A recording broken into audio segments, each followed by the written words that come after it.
Hello friends, welcome to Saanvi's kitchen. तर आज मी तुम्हाला रवा डोसा दाखवते आहे. तर इथे 1.5 कप मी रवा घेतला होता.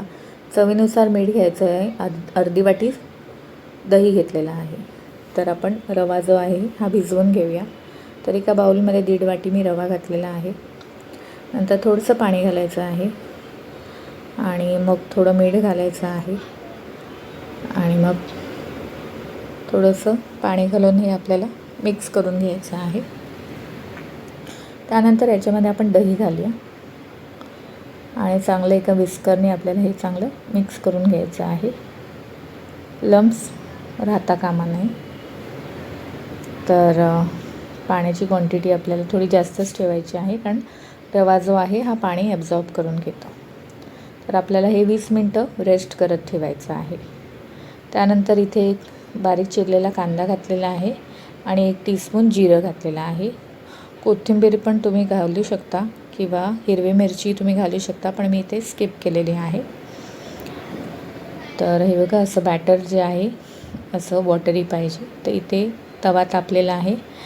इथे थोडं आपण पॅनला तेल लावूया आणि चांगलं मिक्स करायचं आहे बॅटर आणि मग पॅनमध्ये स्प्रेड करायचं आहे. हे बघा, आणि ह्या डोशाला जो आहे थोडा वेळ लागतो. मग थोडा वेळ आपल्याला थांबायचं आहे आणि मग फ्लिप करायचं आहे. हे बघा,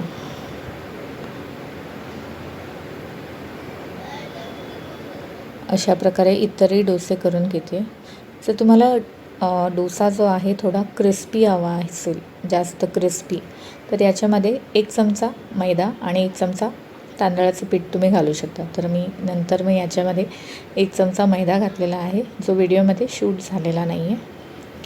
हे बघा, त्यामुळे कसं डोसा जो आहे हा थोडा क्रिस्पी होतो. हे बघा, छानपैकी आपल्याला त्याला शेकू द्यायचं आहे आणि मग आपल्याला फ्लिप करायचं आहे. फ्लिप नाही केला तरी चालतं, पण मी युजुअली फ्लिप करते. तर अशा प्रकारे डोसे केलेले आहेत. तर हा इथे चीज रवा डोसा पण केलेला आहे मी. तर माझ्या मुलाला हवा होता चीज डोसा, तर मग त्याच्यावर छान असं चीज किसलेलं आहे.